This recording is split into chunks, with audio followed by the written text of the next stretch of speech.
Olá, caro amigo ouvinte, espectador e internauta, sou o Rodrigo Geoffroy e este é o podcast Histórias da Nossa Gente, pela Rádio 93 FM, a rádio que é show, em parceria com a Academia Barbacenense de Letras. Com trabalhos técnicos de José Francisco, hoje nós vamos entrevistar a senhora Joseli Ferreira Lira Valente, a professora Joseli. Muito obrigado por ter aceitado o nosso convite, por ter vindo participar conosco desse momento bacana, desse bate-papo descontraído, para a gente saber um pouquinho mais também da sua atuação. A professora Joseli é graduada em Letras, bacharel em Jornalismo, Publicidade e Propaganda, mestre em Estudos Linguísticos e doutora em Estudos Linguísticos. Com essa trajetória longa, certamente ela vai ter muita coisa para poder partilhar conosco aqui. E a gente já começa perguntando para você como que foi essa motivação, né, a inicial, para buscar as áreas de formação, embora afins, mas também com as suas peculiaridades, né? E então se estabelecer como a profissional que é hoje. Queria agradecer, né? Um prazer estar aqui. O Rodrigo é parceiro aí de vários eventos e ações, né, na educação, na cultura, pelo que eu parabenizo e uma honra estar aqui participando desse projeto. Eu sou uma professorinha do interior de Minas Gerais, mas na época eu queria ser jornalista. Eu não tinha faculdade na região de jornalismo. E aí eu fui fazer letras e me apaixonei pelo curso. Logo comecei a lecionar e são áreas afins, como você falou. Terminando letras, abrir o curso de comunicação na região e eu fui fazer. Você foi para letras primeiro por causa disso, mas ainda mais ficou aquela paixão latente lá até poder ser desenvolvida. Ficou aquela paixão lá. E logo depois que eu me formei, já trabalhando como professora, entrei no curso de comunicação.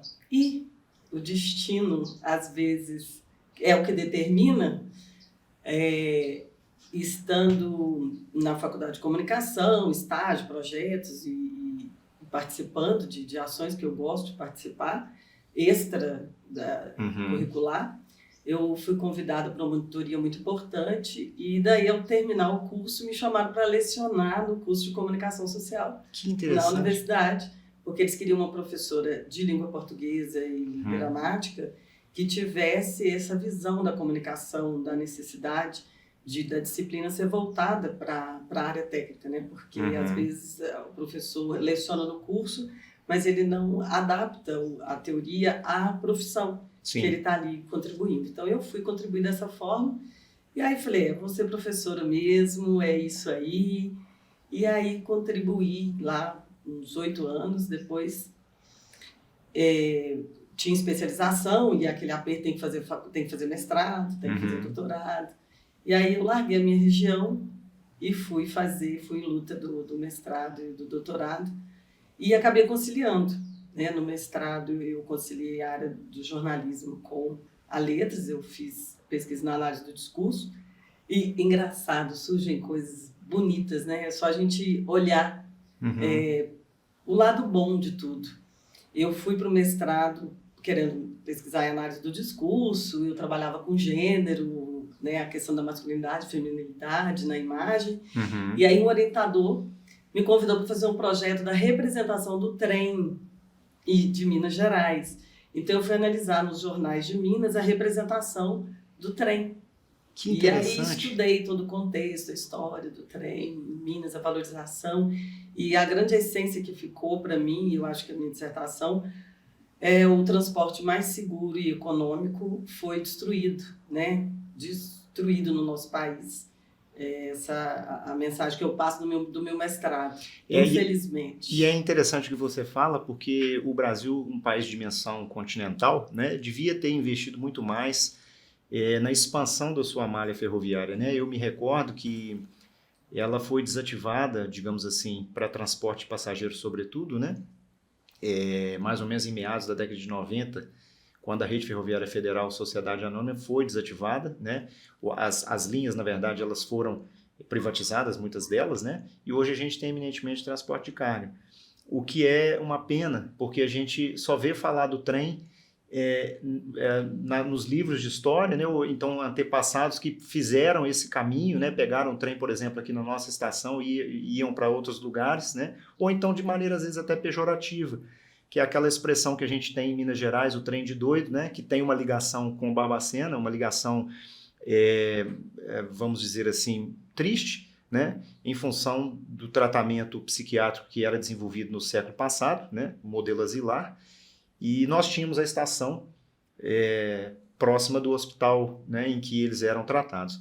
Mas é interessante você comentar sobre isso porque é a identidade de Minas Gerais, né? O trem de doido, esse trem para colocar os trens.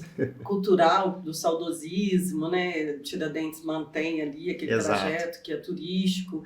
E o Belo Horizonte, a Vitória, a Vale ainda permanece aí fazendo esse transporte por exigência, né, porque lucro não dá para a empresa, então por exigência ainda tem esse contrato aí do trem de passageiros. É um dos percursos mais longos, tem outro no norte, no nordeste, ainda tem pouquíssimos, né? E durante essa parte da pesquisa, te interrompendo, mas puxando esse ponto, você fez viagens? Eu fiz a viagem para Belo Horizonte a Vitória, né? São 16 horas de trem. É linda a viagem, é maravilhosa. São muitas estações, né? São muitas estações. A paisagem, a estrada de uma montanha para outra em Minas é exuberante. A paisagem é muito bonita. Eu faço ideia. Eu convido a todos que não tiveram oportunidade de fazer essa viagem, pelo menos, né, quem não aguenta ficar o tempo todo, de BH a Governador Valadares, por exemplo, que é a minha região. Então, muita gente lá usa o trem como transporte, é o transporte barato, vão de Governador Valadares a Belo Horizonte resolver as coisas, vão de trem, é uma passagem muito mais barata, o tempo da viagem é maior um pouco do que de ônibus, mas vale a pena, né? Para muita gente, vale a pena. Agora, só puxando uma outra linha de convergência que você comentou, né? Da área de letras com a área de comunicação. No caso, o curso é comunicação e aí você abre a possibilidade para jornalismo, publicidade. Como é que funciona essa... Foi um curso que abriram com a nova proposta, era as disciplinas básicas de comunicação social, mas também dentro da mesma grade, você tem disciplinas de PP, de publicidade e propaganda, e de assessoria. Então, o curso ele dava habilitação em publicidade e jornalismo. E aí, com dupla habilitação. Você não tinha escolha, igual hoje, né? Você entra e pode escolher, puxar matéria. Não, o curso já foi concebido dessa forma. Isso foi 2001 que eu formei, entrei em 98, então foi essa proposta. Hoje não tem muito isso, mais raro. O jornalismo, vamos dizer assim, a habilitação em jornalismo, você poderia atuar no jornalismo de estúdio, na rua, como repórter? Como que funcionaria? Eu não especializei, eu poderia em qualquer das áreas. Como eu fiquei na área acadêmica, eu não especializei, não estudei nenhuma dessas partes, nem atuei, mas eu poderia atuar em todas. Rádio, TV, jornal impresso. Ainda não tem aquela vontadezinha lá no fundo? Eu sou da época da revista feminina, né? Que fazia sucesso. Aquele sonho de escrever na revista Nova, Cláudia Volker. Cosmopolitan. Né? A gente tinha esse sonho que a gente perde um pouco, né? Quando a gente estuda as teorias todas da comunicação, a gente vê que é mais um produto que se vende. Aí junta a narrativa literária com a narrativa do dia a dia, que a notícia é mais um contar histórias mesmo. E a imparcialidade ela é negada pela língua, porque passa pelo filtro, né, que nós somos quando a gente conta uma história. E a notícia é um produto. E tinha um professor que brincava, não lembro o teórico agora, que a única verdade no jornal é o anúncio. E nem tão verdade assim. E olha que já dizia isso naquela época, antes dos recursos que a gente tem hoje de inteligência artificial, né? Tudo, né? E grandes conglomerados adquirindo livrarias, adquirindo meios de comunicação, enfim, né? Na época, consolidou-se a ideia no curso, com base teórica, de que, né, pelo menos na minha cabeça, no que a gente entendia na época, a notícia é um produto que se vende e tem que vender porque é uma empresa. Sim. E ali a roupagem é a contação de histórias, mas o público muitas vezes acredita e confia muito como verdade. Uhum. Então essa é a parte filosófica da comunicação que me fez agarrar a academia mais do que o mercado. Porque o lugar real que eu acredito na comunicação, que eu gostaria, é a assessoria. Entendo. Porque aí você veste a camisa, você não está enganando ninguém, eu estou defendendo essa empresa ou essa instituição, eu sou assessor da instituição, eu não estou fazendo daqui e dali para vender produto. Então, eu preferi a academia naquela encruzilhada que você tem que escolher. Eu falei, eu vou para a academia, já tenho letras, tenho 4 anos de magistério, eu fiz um magistério na época que Itamar achou que passando para 4 anos resolveria o problema da educação básica no país. Como e sempre. Aí eu fiz bala de prata. 4 anos de magistério, 4 anos de letras, então, e aí fiz a comunicação e continuei na academia. Uma bagagem grande, realmente, né? E o que você coloca a respeito disso, né, da honestidade em comunicação, é muito interessante para uma reflexão no momento atual. Como você bem falou, né? Fake news, deepfake, né? Então, assim, a transformação que esse tipo de contato, né, que a pessoa tem com a notícia ou com a falsa notícia, né, faz no contexto atual, né? A ponto de a gente perder relações, né, destruir relações, enfim, uma série de pontos negativos. Agora, eu ainda aproveito para poder te questionar a respeito do viés, por exemplo, teórico da análise do discurso. Foi numa linha mais francesa ou anglo-saxônica? Anglo-saxônica, eu trabalhei com Cres Van Lieve e na minha especialização eu trabalhei com a gramática do design visual. Aí vamos chegar nela também. Deu esse intervalo aí no mestrado, que eu trabalhei com francesa mais, com os clássicos, Bakhtin, Fiorin, que o meu orientador fazia questão que eu não misturasse, né, aquele puritano e tal. Então eu trabalhei mais com os clássicos da análise do discurso. E aí, voltando no doutorado, com a nova proposta, resgatando o que eu tinha feito na especialização. Na especialização, eu trabalhei com a representação da mulher nas revistas rurais, como elas apareciam, como que era a representação da imagem delas nas revistas, e elas não apareciam. E quando apareceu, tipo assim, 120 anúncios analisados, 3 ou 4 ela aparecia servindo à mesa ou cuidando de uma criança.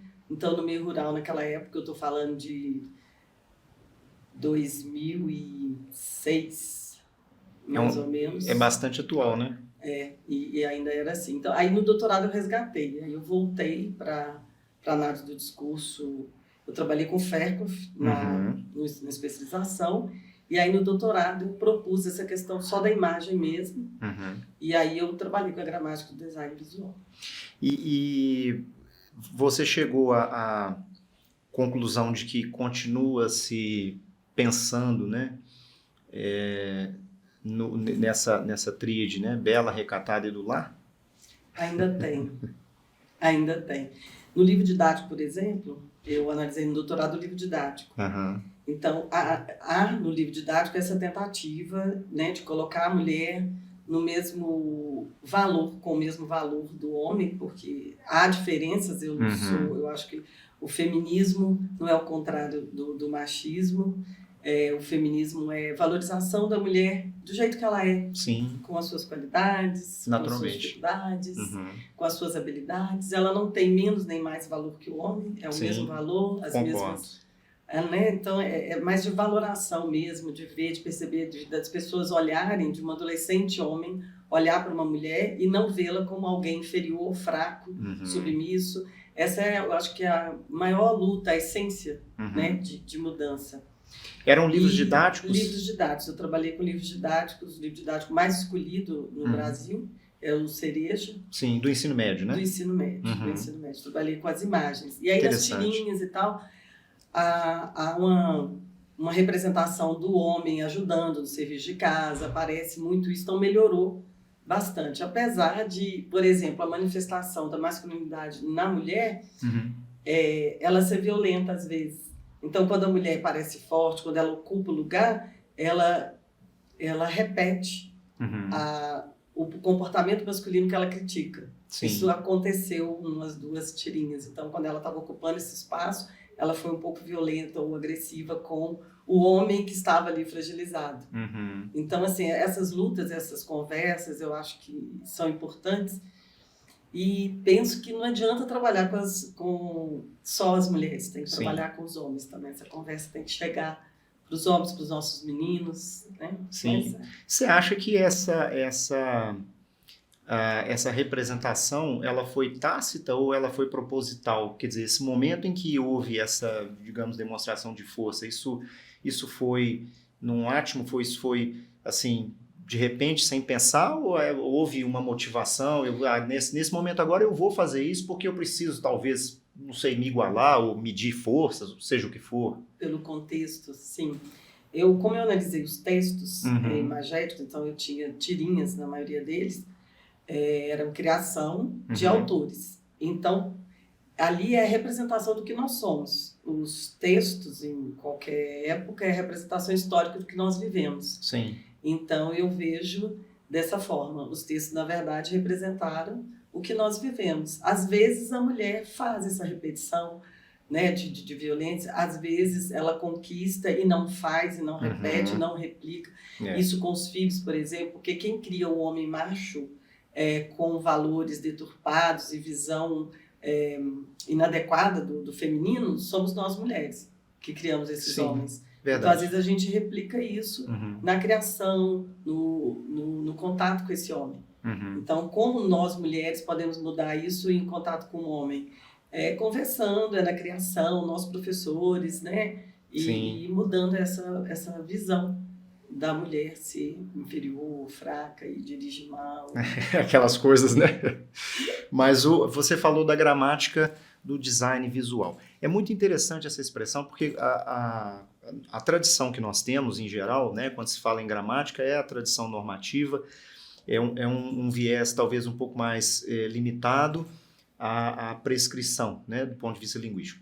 Mas a gente sabe que é um termo mais amplo e interessante, né, porque assim, design visual, que também é uma expressão que a gente já usa, já está cristalizada no português, nem se traduz tanto o design, o desenho, o layout, o formato, enfim. Eu queria que você falasse para nós um pouquinho como que funciona a gramática do design visual e a relação dessa representação, né, desse conjunto de, digamos assim, de preceitos, se a gente for pensar por esse lado, nessa contemporaneidade, e nessa modernidade em que a gente tem uma liquidez, vamos dizer assim, de imagens, de valores, de relações. Como é que você vê isso? Quando eu comecei a pesquisa, fiquei um pouco frustrada quando eu conheci isso, percebendo que os alunos escrevem, nós escrevemos hoje com imagem, né, nas redes sociais, você põe a foto, a música, uma série de elementos para construir o texto é multimodal, multissemiótico, tem, né, elementos para compor esse texto, e antes mesmo que nós vencêssemos a alfabetização, né, o letramento do código da língua verbal, escrita, nós temos agora o desafio do letramento com todos esses elementos visuais que compõem um texto.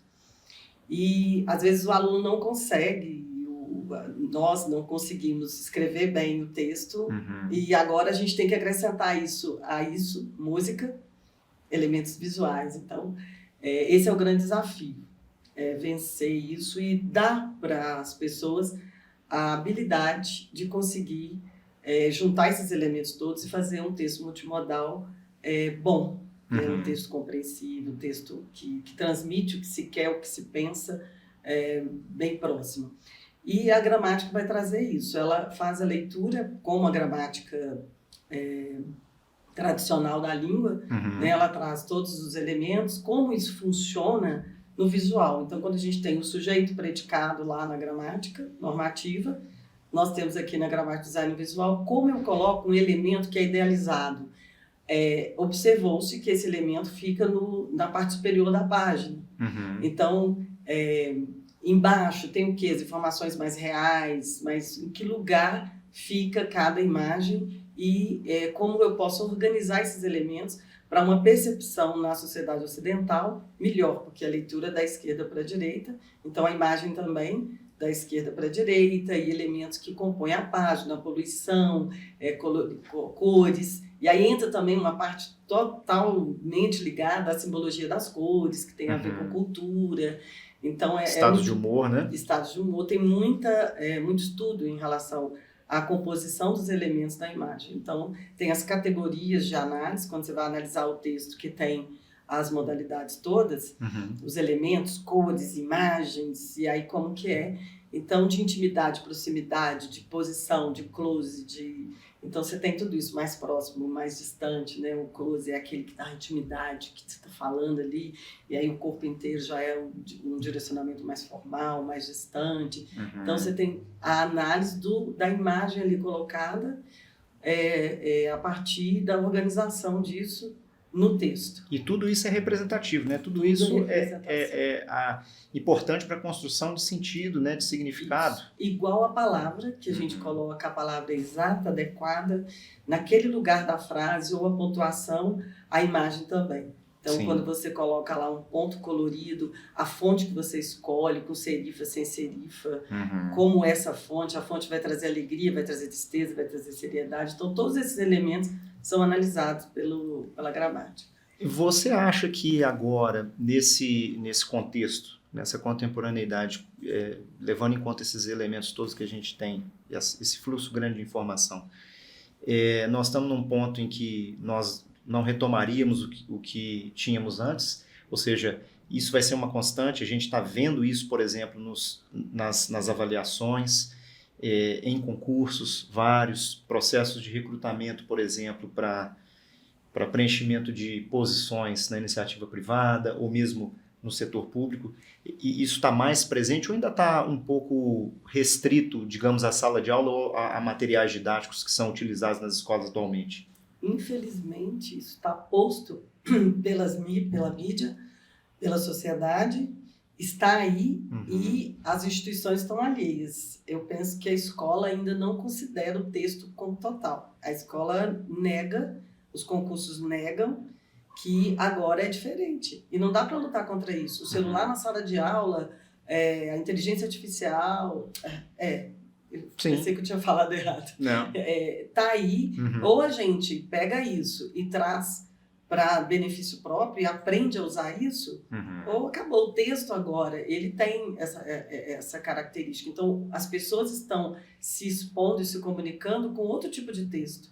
Quem escreve um texto enorme lá nas redes sociais, pouquíssima gente vai ler essa pessoa. Textão, é um textão. O sujeito até se desculpa antes, né? Desculpa, é um textão, mas... Desculpa, é um textão, porque ninguém vai ler, mas se for um áudio que diz muito também com os elementos visuais, com a música e com a imagem, diz muito, também não desvalorize. E eu penso, eu sou muito otimista, sabe? Sim. E eu escolhi viver assim. Eu também. Para ficar mais confortável no mundo, porque se eu me negar tudo que está vindo, eu vou sofrer muito e eu não sei quanto tempo eu vou ficar por aqui. Então é melhor eu ver o lado bom da coisa. Então, o aluno está escrevendo abreviado. Gente, a internet no nosso país é cara. Não dá para você ficar escrevendo a palavra inteira, não. O menino está aproveitando o Wi-Fi do vizinho, aí tem que escrever depressa. Então isso é uma dinâmica social, isso é um fenômeno social. Ninguém vai ficar escrevendo um monte de coisa, não. Então, a abreviação é desse lugar. E aí, a consciência... Eles sabem, os nossos alunos lá do IFE, né? Eles sabem que na avaliação ele não pode escrever abreviado. Ele tem plena consciência disso.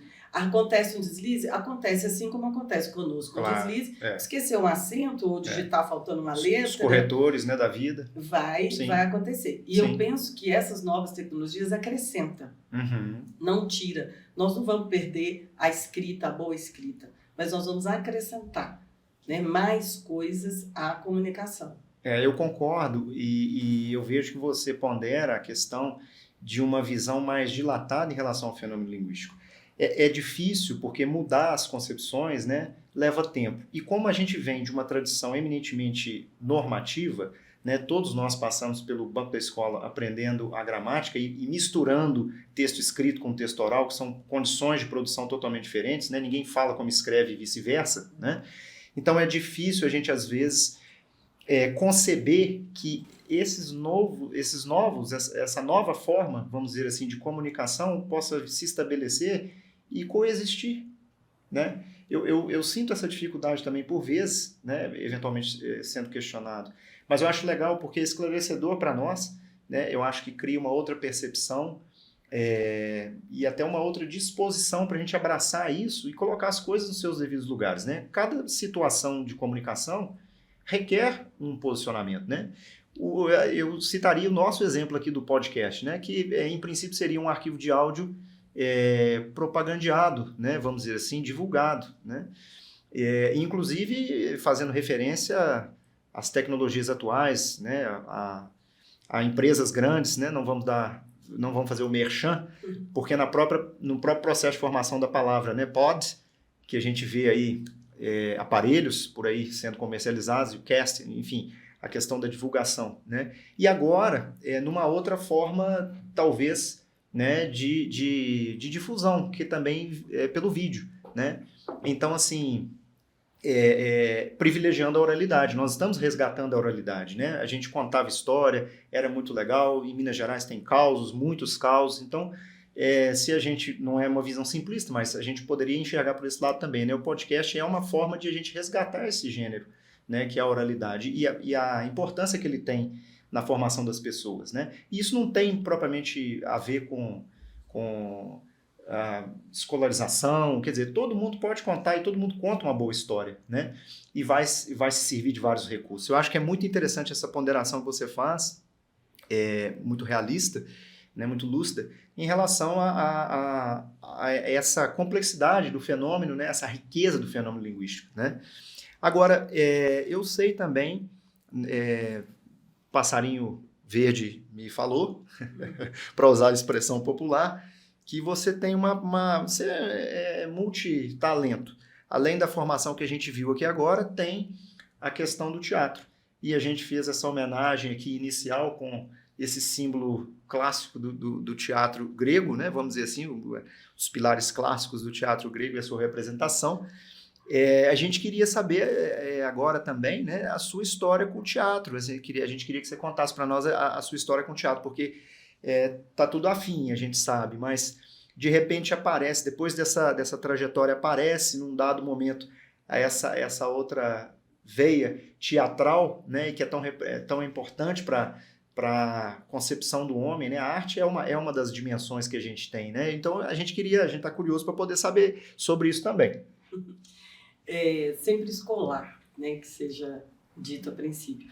Eu, na adolescência, na escola, fiz teatro, aqueles teatrinhos que a biblioteca promove. Uhum. Então, fui Maria Bonita, fiz boneca, e eu trago isso dentro de mim como um momento de me reconhecer, de me ver melhor, da autoestima, de valorização do que eu era, de habilidades que eu tinha, e eu trago isso. E quando eu me tornei professora, né, antes do IFE eu era professora da escola pública do estado de Minas Gerais, eu trabalhei 17 anos na escola pública, então trabalhar literatura também, a literatura foi algo na adolescência que a minha irmã me incentivava a ler livros, então eu li, eu penso que eu amadureci com a literatura muito, me fez uma pessoa melhor, me fez me conhecer mais. Eu acho que o livro traz isso. Sem dúvida. A leitura traz isso. Então, eu tinha essas duas coisas. Com o curso de letras, ao trabalhar como professora, eu falei, eu quero fazer teatro com os meninos, porque você vê textos maravilhosos, vamos brincar, vamos representar. E sempre foi uma brincadeira mesmo. Então, eu gostava de fazer dentro da sala de aula, dinâmicas com teatro, traz roupa, traz o que você tem em casa, vamos brincar aqui com os personagens. Então, sempre fiz isso. Na época em Viçosa, a gente tinha um trabalho que a gente pedia aos comerciantes perto da escola, que vendia para os meninos, eles davam dinheiro e eu fazia o jornalzinho da escola com esse dinheiro, e aí também comecei a fazer o teatro na escola. Então eu venho trabalhando assim nas escolas de maneira muito rudimentar, sem nenhuma formação teatral. E aí chegando no instituto, essas escolas do estado nem sempre tinham estrutura, né? Palco, nunca tem, então isso é tudo improvisado. Exato. Quando eu cheguei no IFE, aqui do Campus Barbacena, que eu olhei e falei, que lindo, que escola maravilhosa, olha esse palco, Que bacana. esse teatro, meu Deus, eu não via como auditório. É aquele eu olhei e falei, isso é um teatro maravilhoso. Todo mundo chama de auditório, né? Ah, é para evento, cara? Nossa, que é um teatro, que delícia. Já fiquei com essa sementinha, mas estava no doutorado, né? Tinha outros projetos. E aí, quando terminei tudo, fui para a gestão, saí da gestão, falei, agora eu vou brincar de novo de teatro. E aí criei um projeto. E esse era lá o da sede, né? Porque ele é maior, né? Tem um patamar. Nossa, era. E o projeto foi criado na pandemia, prestes a acabar, né? Vai acabar a pandemia, então vou criar o projeto, a gente faz a parte teórica.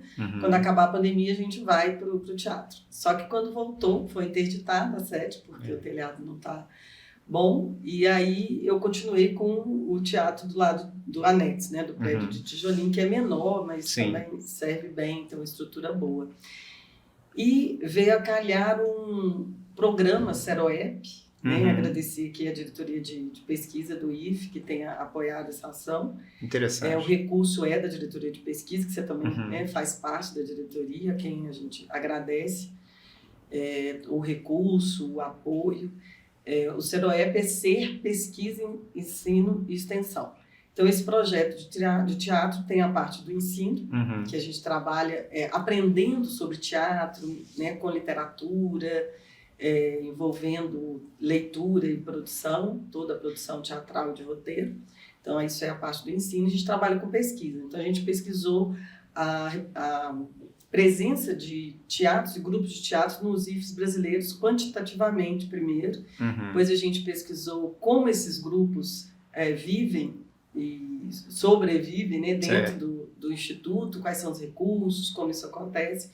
E agora a gente está pesquisando a história de dois grupos de teatro aqui de Barbacena, que é o Rotunda e o Ponto de Partida. Então, a gente tem parcerias, os nossos meninos ganharam bolsa no Rotunda, né? A quem a gente também agradece, que aproveito para agradecer. Claudinha Vale. Companhia Limitada, né? Nossa, Então, eles deram 16 bolsas para alunos nossos, estão lá fazendo teatro, profissionalizando e traz para nós né, muita referência boa e muita contribuição. Sim. Aqui eu agradeço. O Ponto de Partida também está com parceria com a escola. E aí a gente está fazendo mais interno, né, com parceria com 3 escolas, Adelaide, Bias Fortes e Francisco do Vale. Os alunos vão para lá, interagem com os nossos alunos, fazem oficinas, apresentam e também assistem. O projeto surgiu dessa interlocução em sala de aula com os textos de literatura? Ou há alguma outra influência? Na verdade, eu quis que os alunos produzissem desde o início. Então, são temas que eles escolhem, a gente discute. Eu não trouxe a literatura clássica, até porque é mais difícil, precisa ter mais maturidade. Então, o que a gente, a princípio, fez? Vamos discutir aqui os assuntos que vocês querem. E aí, nós fizemos o primeiro roteiro, foi coletivo, e aí eu editei, né, fiz, montei. E a gente apresentou mais cenas, né, sketches mesmo, não um espetáculo contido. Então, o primeiro foi assim, nós estamos na 3ª versão. Sim. O segundo, a gente fez... dividiu os alunos que tinham interesse, que participam do projeto, em 3 grupos e deixou livre que eles fizessem, sob nossa coordenação, os assuntos que eles queriam. E eles criaram uma historinha mesmo. Né? Esses são do ensino médio, né?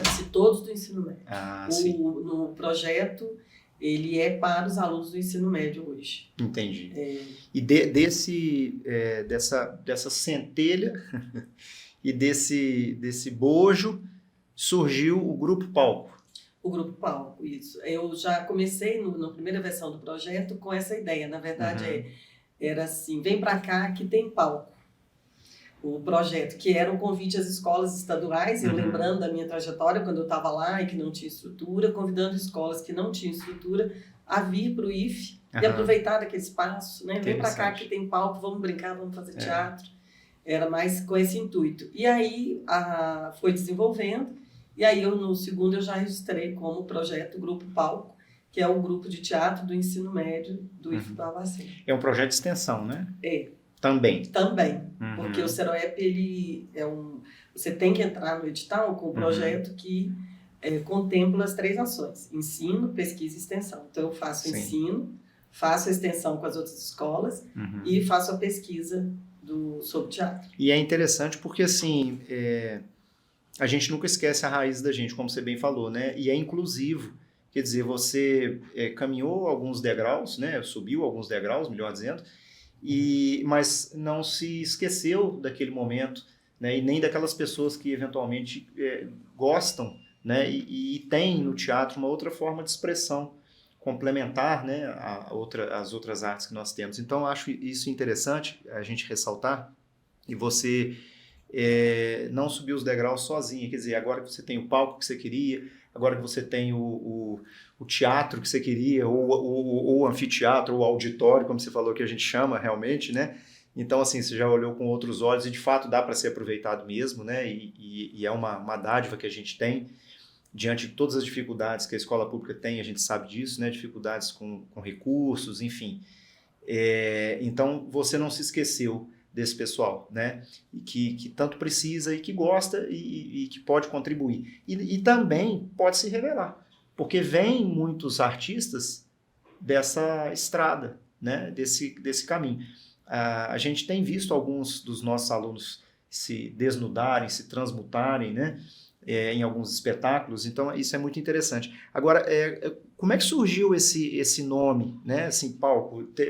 Você tem alguma história? Foi justamente o deslumbramento que eu tive de ter uma escola com um palco maravilhoso e lembrar que fazia muita falta lá na nossa estrutura ter um palco, sabe? Sim. Então era plano nivelado, não dava para fazer plano médio com os meninos ou baixo de jeito nenhum. Sim. Tinha que ser todo mundo em pé de baixar porque ninguém via.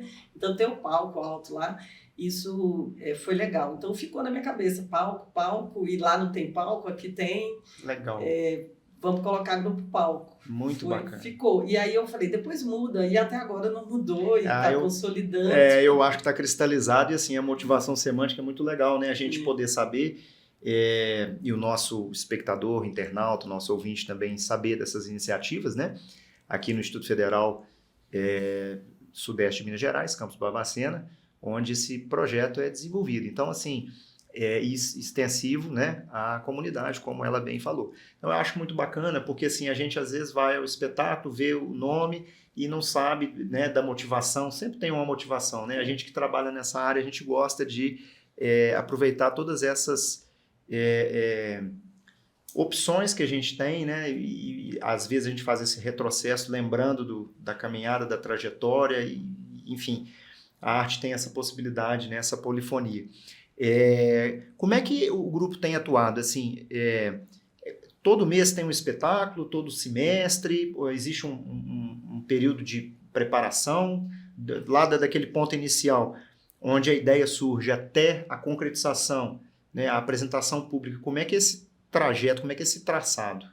A gente tem as limitações de tempo, né? Os nossos alunos entram às 7, ficam o dia inteiro até 5h30, então eles não têm tanto tempo, então demora mais um pouco. Quando eles começam ali as aulas, a gente faz o convite, e aí os alunos novos entram, e aí a gente tem alguns encontros preparatórios, e aí já começa a questão de roteiro. Isso em sala?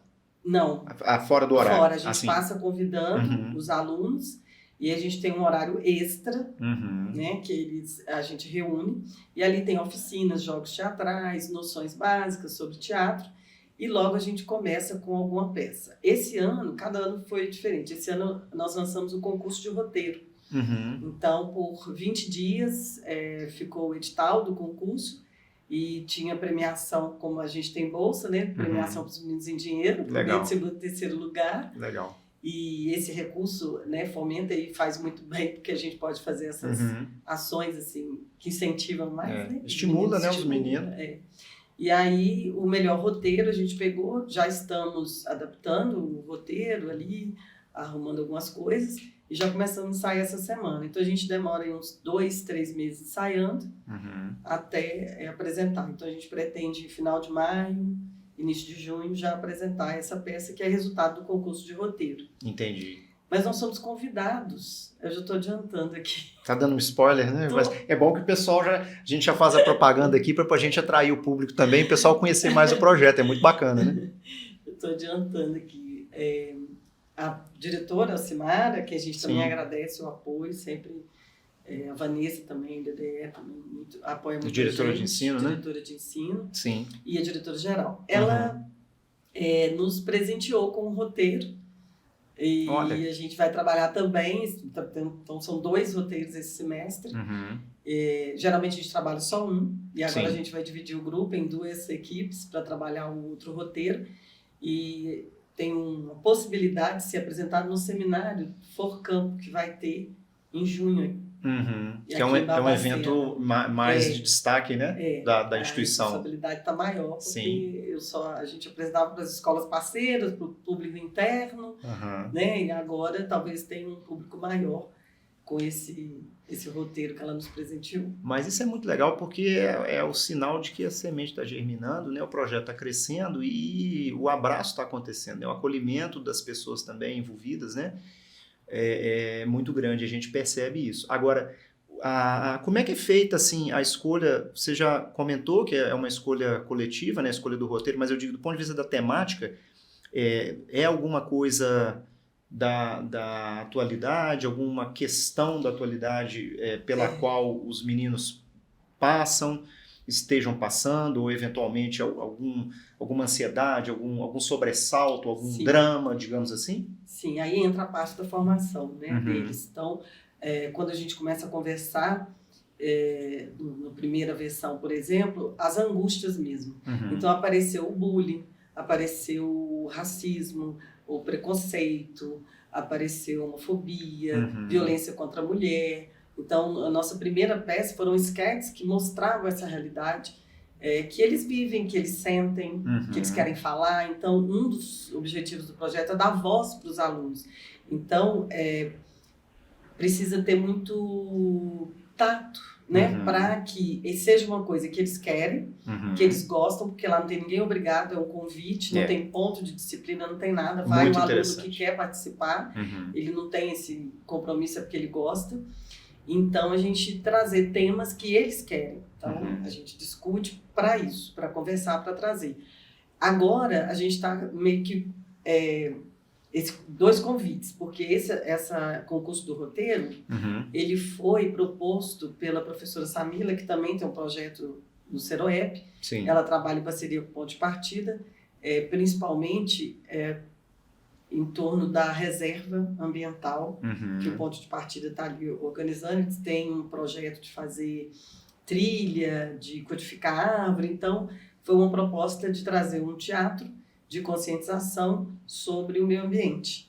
Então, o roteiro foi, escreva um roteiro sobre preservação, Barbacena, Ponto de Partida, nossa história, nossa cidade. E tinha um formato, esse texto tinha um formato, né? Porque a roteirização, eu digo, é um gênero textual. É um gênero, e aí com todas as características do gênero. Roteiro com indicação de figurino, indicação de cenário, né, iluminação, se pudesse, porque nem todos têm, né? Sim. O roteiro obrigatoriamente não tem que ter. É tudo isso do teatro, mas com todas as características do gênero, e a gente limitou personagens só. Porque trabalhar com 20 personagens numa peça sem me dar trabalho. Todos eles, eu quero. Aí você fica enfiando o menino assim. Que a meninada adora. E aí, nossa, eles gostam muito. Eles ficam muito mobilizados, né, quando eles têm, como você disse, né, a vez e a voz. E também podem ter a oportunidade de falar das coisas que estão acontecendo, né, de uma maneira, digamos assim, mais extensa, que eu acho que o teatro possibilita, né? E as meta-mensagens que ficam, né, as lições que a gente explora, né, que a gente tira das encenações, eu acho que elas são assim valorosas, né? Falam ao coração. Você falou da grande participação, né, que a gente às vezes até tem que restringir, vocês têm que restringir. Como é que se dá, por exemplo, a questão dos figurinos? Porque, muito embora a gente tenha alguma estrutura por um lado, talvez por outro a gente precise compensar, né? Como é que, quando é concebida a peça, quando é concebida toda a ação, todo o sketch, né? Pensa-se também na caracterização. Como é que eles fazem para poder se caracterizar, existe um guarda-roupa, entre aspas, se fosse o mundo, né, do cinema, da televisão, que a gente vê, o sujeito entra com uma roupa, sai com outra, cada dia está com uma, como é que funciona isso lá? A gente não tem, né, camarim, não tem roupas, não tem nenhum acervo. Então a gente pede emprestado. Os professores ajudam de vez em quando. O professor Rodrigo emprestou o blazer, ficou o blazer lá assim, uns 15 dias, a gente usando. Então o aluno traz de casa, pega emprestado do tio, da tia, bacana. O professor ajuda, empresta e a gente vai fazendo. TNT, né, papel e estamos fazendo. Não compramos até agora figurino. Essa peça que depois vai aparecer aqui a foto. Está dando spoiler, né? Tá certo. Nós alugamos com o dinheiro da bolsa. Eu tenho uma bolsa de pesquisadora que eu não fico com a bolsa para mim. A bolsa é do projeto. Então a gente bacana. Alugou esse figurino. Então, legal. A gente faz um cronograma ali. Com a bolsa eu compro lanches, né, alguma coisa que precisa, aluguel de fantasias, mas a gente não tem ainda a compra de roupas, de figurino, não tem. E cenário também a gente se vira. Traz todo mundo de casa, o vaso de flor, não sei o quê, a coxa, o forro da mesa, e aí a gente vai se virando ali com os móveis da escola e coisas que a gente traz de casa para sugerir o ambiente de cenário. E é interessante porque no final das contas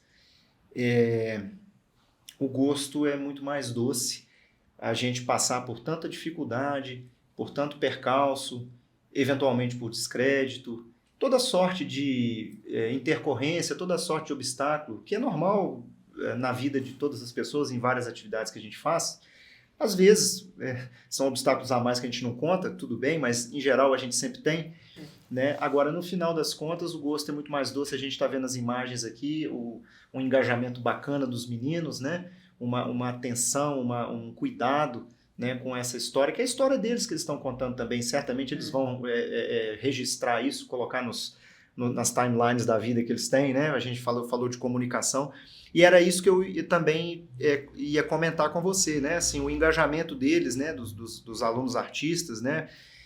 A gente vê que tem que até restringir, como você falou, porque tem muito interesse, realmente, né? E esses ensaios, eles são nesse horário extra e, em princípio, descaracterizados, né? Eles repassam o texto algumas vezes até chegar no ponto. Isso. Aí a gente encontra depois da aula, né? Geralmente são 17 horas, 17h30. E ali começa a construção do personagem, a leitura do roteiro, vamos criar como que vai ser seu personagem. Então tem trabalhos assim para criação. E aí depois que constitui, que surge, né, o personagem vai ser assim, ele vai falar de tal forma, ele é assim, ele vai ter tal gesto, então como que ele vai se vestir. E aí caracteriza e começa a busca do figurino e a gente ensaia sem figurino.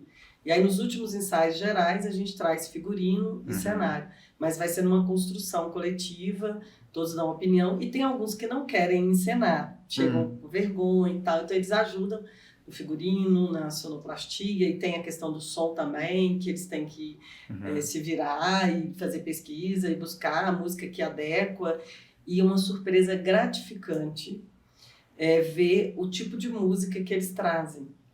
Na hora que precisa, na hora que é sério, na hora que tá ali, ele... Não, menina, vamos... Essa música da Elza Soares, eu olhei para ela. Poxa, que surpresa grata, que coisa Nessa legal. Idade, falar de uma moça... 16 anos, né? Não, eu acho que aqui dá certo a música da Elza Soares. Então, assim, claro que no IFE nós não podemos ignorar o fato de ter uma seleção. Sim. Né? Isso exclui outras pessoas. Então, a gente tem uma seleção e os alunos realmente têm... eles leem um pouco mais, eles têm... né, um esforço, verdade, né, diferente. Então, a gente recebe isso, o gosto musical, né, as concepções. É aquele que chega quietinho, você fala, não quero e tal, fica ali, aí vai ajudando em outras coisas e manifesta. E isso é muito gratificante. Você falar de uma adolescente que talvez mais madura, tudo bem, que se lembra, né, de Elza Soares, que é uma pessoa que talvez esteja em outras gerações, mais lembrada por outras gerações e está noutra geração, né, é muito gratificante realmente. a gente vê esse preparo que eles têm e muitos querendo estar no lugar deles, né? Eventualmente eu comento também, e muitos queriam estar aí neste local em que você está, com essa roupinha verde que você está usando, né? Então a gente precisa valorizar isso e a gente vê, como você está dizendo, concordo que é gratificante, a gente vê essa meninada dando o recado, né? Dizendo que dá para fazer acontecer, mesmo que com alguns impedimentos, né? A reboque disso, eu pergunto para você, quanto tempo que vocês levam para poder montar um espetáculo, mesmo que ele seja talvez mais simplificado, como você tinha falado anteriormente, em sketches, em pequenas cenas, quanto tempo mais ou menos que vocês levam para poder chegar mesmo com a cara na rua, digamos? Um semestre. 4 meses, no mínimo, de preparação, de ensaio. E eles não têm o tempo que outros grupos teriam, né? Eles ficam o dia todo na escola, ficam o dia inteiro na escola, eles têm 1000 atividades, eles têm, né, muitos vão embora para outras cidades, então encontrar um horário em que todos estejam para ensaiar. Às vezes eu divido grupos de ensaios, depois junta, porque não tem tempo. Então, por exemplo, quando eles estão apertados de trabalho, marca o ensaio, não aparece, aparecem poucos. E aí a gente sai com aqueles e vão levando até ficar pronto. Então é demorado. Entendi. 4, 5 meses. E olha que não é nenhum espetáculo profissional, né? A gente está brincando ali, dando oportunidade de expressão para eles. Entendi. Então, claro que se fosse um espetáculo profissional, sim, né, eles estariam dedicando muito mais e sairiam muito, muito melhor, mas a gente não pode exigir isso deles. Me parece que por força dessa parceria, me ocorreu aqui agora, por força dessa parceria que você citou, especificamente com a Rotunda, né? Eu sei que temos também com o Ponto de Partida, que é também um grupo fantástico, muito conhecido aqui em Barbacena, né? Por força dessa parceria, eles ensaiaram uma peça e apresentaram no final do ano passado, né? Me parece que teve uma coisa nesse sentido. Eram alunos nossos, né? Sim. Que apresentaram lá na estação, né? A maioria era alunos nossos. Teve uma peça lá no final do ano, linda, ficou ótimo. E ela foi mais trabalhada, ela foi preparada, foi de um né? Foi. Aí eles têm uma aula por semana, e aí quando chega perto do espetáculo, Claudinha, né, ensaia mais um pouco. Ao longo do semestre foi um projeto do Rotunda, muito interessante, com o meio ambiente também. E nós tivemos alunos... Esse não foi do meio ambiente, não. O meio ambiente foi ano passado. Sim, mas é na mesma linha, né? Na mesma linha. Sim, e os alunos artistas nossos que foram encenar. Muito Tinham bacana. outras participações, mas a maioria eram os alunos do IF. Houve uma repercussão muito positiva, né? Muito. Como é que você avalia, diante disso tudo, desse cenário traçado, o papel da dramaturgia no desempenho escolar da meninada? Nossa, isso é a essência que me realiza. Como eu falei para você, no início, né, quando eu era adolescente, criança na escola, eu tive a oportunidade de trabalhar com representação, com o teatro, que a professora ensaiava a gente apresentava nas datas comemorativas, e isso me fez melhor. Então eu trago isso e hoje eu quero que esses alunos tenham a mesma experiência que eu tive. Então quando eles chegam tímidos, querendo participar, querendo outra coisa, e com o passar do tempo eles vão desabrochando, vão conseguindo descobrir coisas dentro deles que são valiosas e que o outro olha.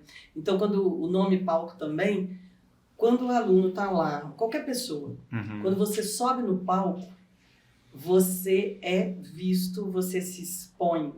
E aí você poder esconder o que você tem de ruim, mostrar só o que você tem de bom, e as pessoas olharem o que você tem de bom, o que você consegue fazer, é gratificante, e a autoestima fica equilibrada, sabe? Mais equilibrada.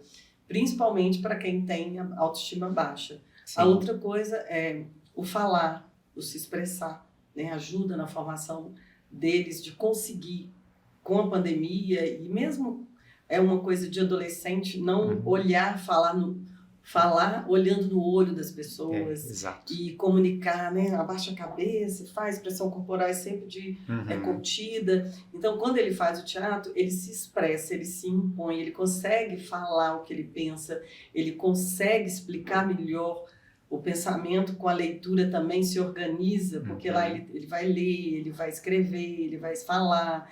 Então, ele organiza uma série de habilidades e isso organiza também a sua mente, o seu discurso, como se colocar, como falar, o que eu quero expressar, isso aqui agora não.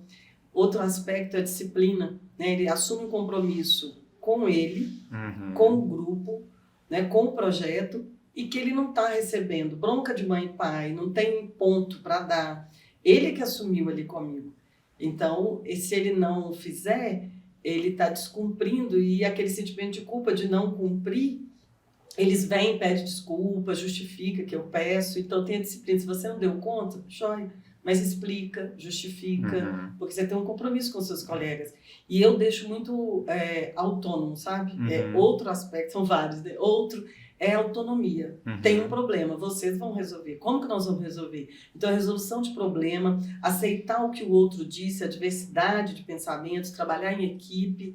Então, ele precisa escutar o outro, entender, e para resolver problema. Então, tem autonomia, resolução de problemas, trabalho em equipe, ouvir o outro, aceitar as outras ideias, saber que não é só a sua ideia que vai prevalecer, a vaidade trabalhada, né? O poder, a vaidade, aqui a gente é um grupo, não é a sua ideia que vai prevalecer, a sua ideia é legal, mas vai ter que ter algumas observações, mudanças que você vai ter que aceitar, porque é grupo, porque somos todos.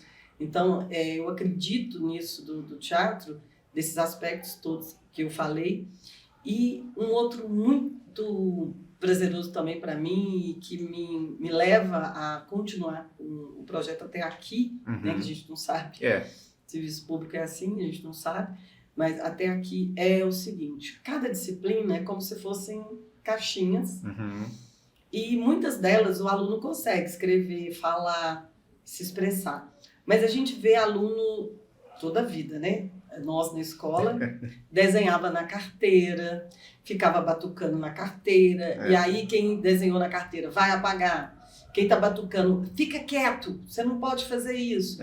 Então, as habilidades de pintura, de música, de representação, aquele engraçadinho que fica contando piada o tempo todo na sala. Ele aparece lá, né? Cala a boca, você não pode. Então, não tem, na maioria das disciplinas, um espaço para eles expressarem essas habilidades de dançar, de pintar, de representar, de fazer as gracinhas, que lá para nós no teatro é muito valioso, mas dentro da sala é inapropriado. Exato. Então, o que é inapropriado, o que não tem espaço dentro da disciplina, então acho que o IFE dá esse espaço. Olha, aqui você pode ser o que você quer. Você pode cantar, você pode dançar, e geralmente a gente coloca alguma dança no meio, porque eles querem dançar. Então, nas apresentações, entre uma coisa e outra, tem uma coreografia. Que tem tanta gente boa, né? Eles criam a coreografia e fazem. Então, lá eles podem, nesse projeto, dançar, cantar, pintar. Que bacana. E tem oportunidade de mostrar. E é triste ver um aluno dessa faixa etária, do ensino médio, com essas habilidades, e sendo reprovado, de certa forma, pela sociedade, pela nossa visão, dentro daquelas caixinhas que são as nossas disciplinas. Ele é reprovado, de certa forma, porque ele não tem nenhuma habilidade que se encaixe nessas disciplinas fechadas. Que seria o padrão, né? Que seria a gente constrói. Isso, ele tem habilidades, mas nisso aqui ela não é contemplada. Não tem lugar para pintura. E aí eu volto lá na gramática design visual. Quando a gente está trabalhando a imagem, o mundo imagético, né, com as tecnologias, infelizmente ainda não tem espaço na escola ou em algumas disciplinas. Algumas têm, né? Eu sei que tem, outras não. Não é tão divulgado isso, a questão da imagem, da pintura, não tem. O menino começa a pintar lá no prézinho. Isso, como é que chama agora? Maternal. A gente começa pintando, né? Como é que a criança se expressa? Pintando. E aí depois ela cresce, o código vira o código escrito, e aí não volta mais. E agora, com as tecnologias, tem que voltar, os textos são multimodais, tem que entender a escrita e também, quando eu falo isso, eu penso que acrescenta os elementos, os signos, as imagens, ao texto verbal. O texto verbal continua sendo essencial, importante, e tem que ter, lógico. Quando eu falo assim, parece que eu estou valorizando o texto imagético. Não é, a gente não pode ignorar. Ele é algo a mais na comunicação atual que a gente não pode negar. Sim, eu concordo com você e retomo aquela concepção mais dilatada do fenômeno linguístico, né? Ou do fenômeno da comunicação. e você faz essa pontuação, né, dos meninos que se expressam dançando, gesticulando, tudo isso é comunicação, né? Tudo isso é análise do discurso. E a gente precisa estar atento a isso, porque os gestos comunicam, o direcionamento do olhar comunica, né? Não só o que a gente fala, o que a gente escreve, no caso, né? Se a gente considerar o discurso oral, por exemplo, ou o discurso escrito, que tem agora o texto multimodal. Então, assim, é preciso abrir a concepção para outras manifestações, né? E a gente sabe, mais uma vez, que é difícil deixar padrões, né? Porque todos nós viemos dessa tradição eminentemente normativa, saber língua, dominar, não sei o que, é isso. Tudo bem, isso tem o seu lugar, jamais, como você bem disse, eu concordo, né? Jamais a gente vai perder essa identidade que nós temos, né? A última flor do laço, inculta e bela, língua portuguesa maravilhosa, a nossa literatura que é riquíssima, não há dúvida, isso aí são valores inegociáveis. Mas não quer dizer que nós não possamos estar atentos e abertos à transformação, né, da comunicação. Até porque quem faz essa transformação é quem utiliza os recursos. Quem utiliza os recursos somos nós que estamos aqui, né? A oralidade volta agora com mais força, porque talvez a gente sinta uma necessidade nesse momento de fazer essa retomada. Então, na verdade, é o usuário da língua que a modifica, né, que a adapta para as situações. Então, isso a gente tem que pensar, como você diz, né, fora das caixas que nós temos, são várias caixas, né? E a oportunidade de dar voz para esses meninos com essas habilidades, a gente tem tanta gente boa, né? Surpreendente, às vezes o sujeito está na sala de aula mais tímido, e de repente, quando a gente vê, nem parece a mesma pessoa. Outro dia eu brinquei com um nesse sentido, falei, não me mata não, porque ele incorporou lá um matador, e durante as aulas, né, sempre muito tranquilo, eu vi a performance, falei, rapaz, eu não quero passar no teu caminho, ele morreu de rir e tal, né? Então acho que isso aí é uma forma diferente de a gente fixar conteúdos, mas mais do que isso, fixar valores, né, pela forma de expressão. Eu acho que é muito bacana, sobretudo nessa faixa que eles estão, né, eles estão de 14, por exemplo, a gente tem de 14 a 18 anos mais ou menos, né, e é um momento de muita dúvida, de muito trauma, eventualmente, né, sem considerar que nós passamos também pela pandemia agora, que gerou um outro desconforto, né, ou vários outros desconfortos para eles. Então, você faz uma avaliação de que o gênero dramático, essa representação, ela pode auxiliar a minimizar essas feridas? Sim, a arte, antes de qualquer coisa, só arte pela arte. Você pegar um pedaço de papel, escrever algo inspirado, te faz bem. E a arte constrói, o homem não vive desde os primórdios, né? Ele ia lá para a caça e quando chegava ele tentava rudimentalmente registrar na caverna o que ele tinha feito. Então a gente não vive sem arte, não tem como.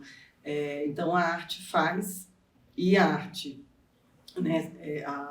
O teatro trabalha com vários aspectos, né? As outras artes são importantes também, e aí a gente traz, né, para o teatro isso, e sim, é muito importante para a formação deles. Tem um aspecto da leitura, deles lerem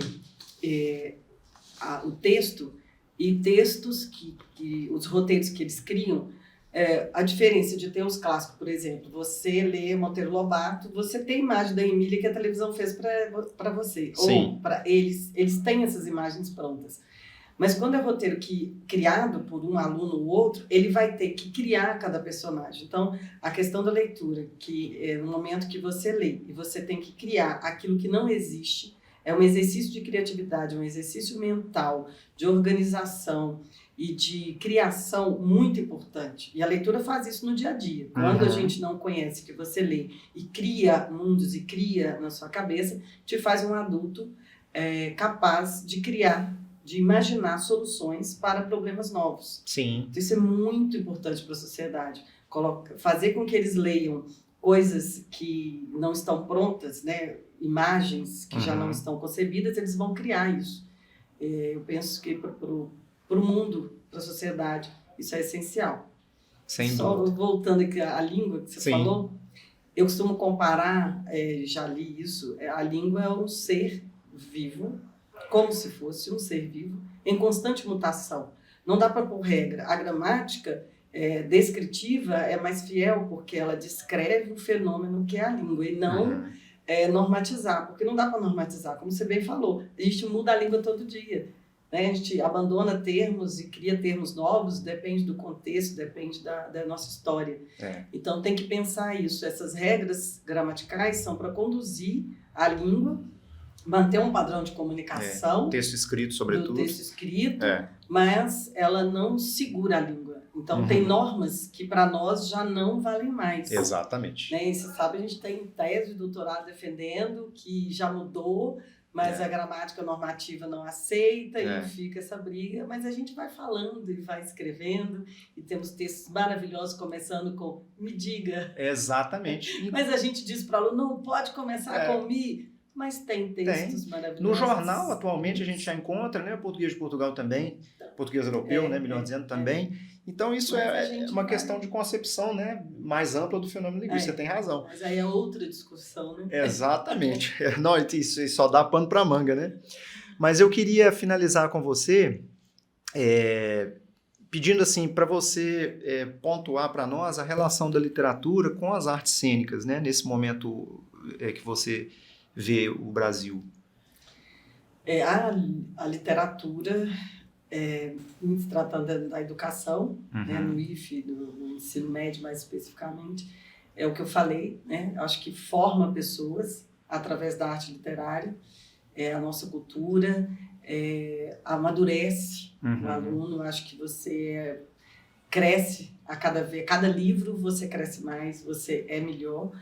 E o aluno que lê, o aluno que tem convivência com a literatura, que entende a arte em si, que se aproxima disso, que tem a oportunidade de viver, de crescer, de se formar com a arte literária, ele traz, como eu falei, uma postura cidadã diferente. Ele tem uma postura crítica, ele consegue interpretar o mundo à sua volta, porque o trabalho de interpretação, você leu um texto, interpretou, é um exercício para ampliar. Porque quando cidadão, você consegue olhar as coisas à sua volta e interpretar o mundo à sua volta e fazer ligação das informações. Eu falo com eles que há muito tempo atrás a informação era o tesouro, era o diferencial. O que fez potências mundiais era ter acesso à informação. Verdade. Mas hoje a informação está aí. Qual é o grande diferencial? Eu consegui ligar uma informação a outra e criar uma solução, criar uma situação melhor. Não adianta nada eu ter um monte de informações se eu não consigo ligar, não consigo interpretar e juntar essas informações interpretadas para criar uma nova situação de solução, de melhoria do mundo, de melhoria da própria vida. Eu acho que a dramaturgia traz e a literatura traz isso para o aluno, para o ser humano. É verdade, sensibilidade. Diante disso, sem querer matar a surpresa, mas talvez com spoiler, tem algum projeto já em vista, alguma peça já em vista, além da que está sendo preparada? Mais adiante já temos alguma coisa? Isso, por enquanto, né? A gente vai trabalhar essa peça do meio ambiente, que foi a vencedora do roteiro. Foi duas alunas do curso integrado. Sim. Ganhou o roteiro e a gente vai trabalhar ele a partir ali de meados de maio, a gente apresenta. E o outro, né, que eu não vou falar assim... Não pode dar um spoiler. Mas é um presente, né, da diretora para a gente, um roteiro que a gente vai desenvolver para um seminário que vai ter em junho. A gente encerra o semestre assim. Sim. Para o próximo, não temos nada por hora. Não, mas você vai voltar então para poder contar para nós, né, mais dessa inclinação teatral dos meninos, desse projeto maravilhoso que só dá frutos, né? A gente fica muito satisfeito. Mas e a sua história também com a cidade de Barbacena? Você é valadarense, o Gentílio que é valadarense, né? Então, valadarense que pegou o trem, nós começamos falando de trem de doido, trem para todo trem, uns trem para pôr o trem. Como é que é essa coisa? Pegou o trem da Vale, veio parar em Barbacena, e aí? Nossa, que história! Eu vim para cá trabalhar, né, no IFE. Eu estava fazendo doutorado na UFMG E aí aqui ficava mais perto, então a gente conseguiu vaga, vim para cá e nem conhecia Barbacena, nunca tinha vindo aqui. A motivação foi, perto do doutorado, tinha vaga para mim e para o Elton, a gente veio. E aí eu fui estudar e trabalhar e... Começou a descobrir a cidade. Descobri a cidade. Achei frio demais. E olha que já foi muito mais no passado, hein? Hoje já falei, tá... no passado eu ia ficar aqui. Eu falei, eu quero ir embora, é muito frio. E aí eu fui acostumando. E é só isso que me incomodou, o frio. Mas as pessoas, a cidade me lembra cultura, me lembra arte, sim. Esse aspecto antigo, lembra a valorização da cultura antiga. Então eu tive essa expectativa. Que bacana, de arte aqui. Logo cheguei, comecei a assistir eventos culturais e procurar. E gostei muito. E terminei o doutorado. Aí fiquei viúva. E aí falei, agora vou embora, ficar perto da minha família. Mas Deus não quis, falou, você vai ficar aqui mesmo. Tinha um outro planejamento? Tinha um outro plano para mim. Então são 10 anos que eu estou aqui, já acostumei agora. E você veio partilhar? Até o frio eu já me acostumei. Já acostumou? Você veio partilhar com a gente toda essa história bacana, veio ajudar os meninos, né? Isso. Sendo bem acolhida. Muito bem acolhida no IFE, colegas, fiz muita amizade, tenho feito muita amizade. Sou muito grata a todos que me acolheram, que têm um carinho comigo. Não me sinto mais uma pessoa... Estrangeira, né? Estrangeira. Não me sinto muito acolhida. Que legal. E penso que vou ficar aqui. E tem, né, a questão do trem, da loucura. Exatamente. E, na verdade, quem é louco, né, de verdade, a gente tem essas concepções. Quem é um louco? Quem calça o sapato apertado para ficar bonito ou quem arranca o sapato no meio da festa? Pois é, muito boa, né? E as pessoas normais é que me preocupam, né? As pessoas normais que me preocupam. E lá na minha terra eles falam, ficou doida, né? Foi para Barbacena curar a loucura. Pois é. Não quero curar a loucura, não. Quanto mais loucura, melhor. É isso aí, é bom demais. Olha, foi maravilhoso.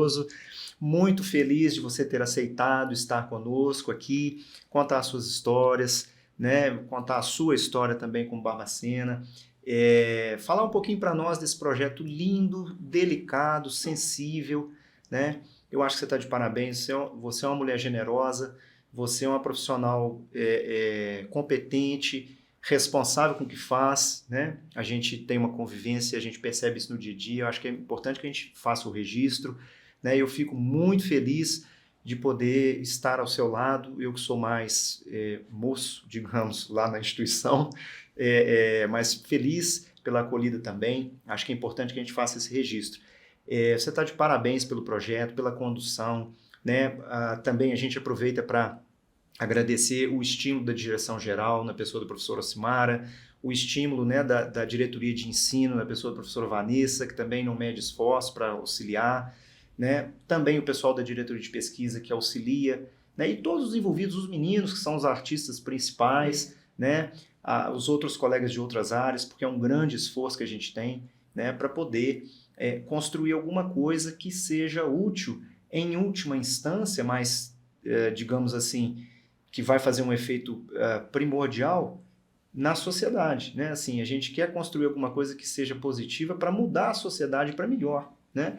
Então eu acho que você tem você está cumprindo essa missão, por isso que Deus não deixou que você voltasse, fosse para outros lugares e está aqui partilhando com a gente um pouquinho do que você construiu, né? Do seu estudo, da sua visão, da sua sensibilidade, como eu disse. Então a gente está muito feliz, a gente espera que possa haver outra oportunidade para dar os spoilers e brindar a gente com outros textos e convidar também a comunidade para estar conosco lá. Então nós agradecemos bem-oradamente, né, por você estar conosco e parabéns mais uma vez por essa trajetória linda e pelo trabalho que você faz. Eu que agradeço mais uma vez, né, esse projeto legal de vocês, de mostrar, né, pessoas e histórias, isso é muito importante. Inspira, né? E eu não falei, o projeto tem uma equipe, então que me auxilia, eu coordeno, mas, né, tem a Vivi, a Vanessa Ferreira, o Douglas e 3 bolsistas que fazem parte dessa equipe do projeto. Um grupo grande, então. E Só dizer muito obrigada. Muito obrigada pela oportunidade, pelo bate-papo gostoso. Foi bom mesmo. Mostrar, né, um pouco do nosso trabalho, Isso. mostrar um pouco do IFE, né, o que a gente tem. As coisas de boas bom. da cidade, né? Isso mesmo. Da cidade. Eu Muito agradeço, nós que agradecemos. Bem, meu caro amigo ouvinte, espectador e internauta, esta foi mais uma edição do podcast Histórias da Nossa Gente, pela Rádio 93 FM, a Rádio que é Show, em parceria com a Academia Barbacenense de Letras. A gente agradece a sua audiência e te espera nas próximas edições. Até lá!